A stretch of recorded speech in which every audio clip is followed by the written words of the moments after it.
Hello everyone, my name is Harry Singh, and my keyword is gender. Gender classifications have been evident since the dawn of modern civilization, yet only recently has a definition been made. The American psychologist John Money argued that masculinity and femininity are derived from social and cultural beliefs and not a biological root. Gender is a social construct, whereas sex is a biological definition.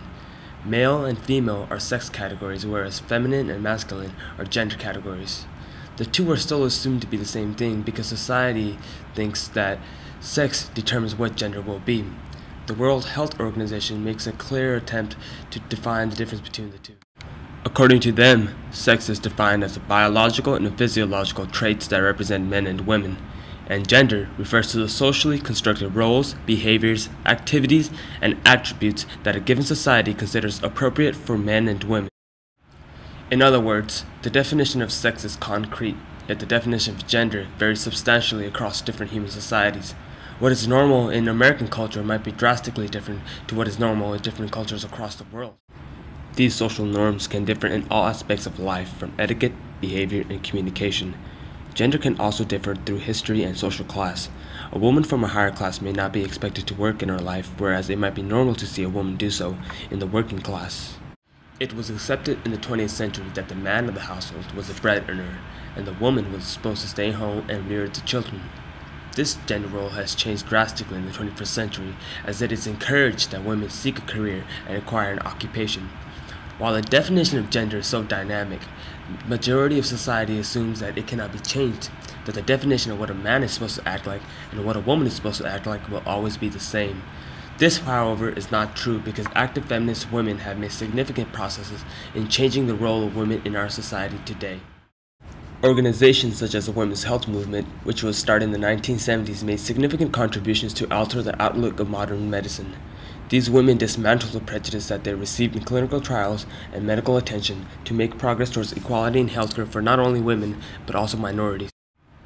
Within the last 50 years, women are contributing to their own economic well-being, gaining more education, and proving themselves in well-paying jobs. Men have also altered gender roles over the past 50 years as they have increased their responsibility at home and caring for their children. You might ask yourself, how exactly can a person recognize gender roles still being enforced today? And to you, I say it's still pretty easy. It's that judgment you experience when a woman burps or a man wears lipstick in public. It feels inappropriate. Just recently, Miley Cyrus displayed a performance at the Video Music Awards that would be considered inappropriate.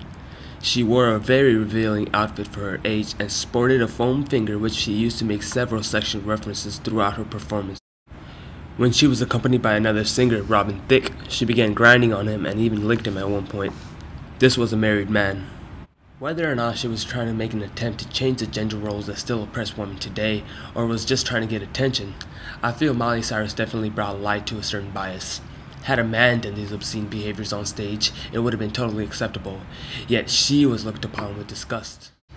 It actually reminds me of Madonna's early career, who through her music and status confronted masculine dominance by holding a strong belief that women should be as powerful and domineering as men, and that a woman should be free to express her opinions and sexual desires as a man does, without the fear of a backlash. In our current modern society, gender is less strictly defined and gender norms more commonly shared between the two sexes.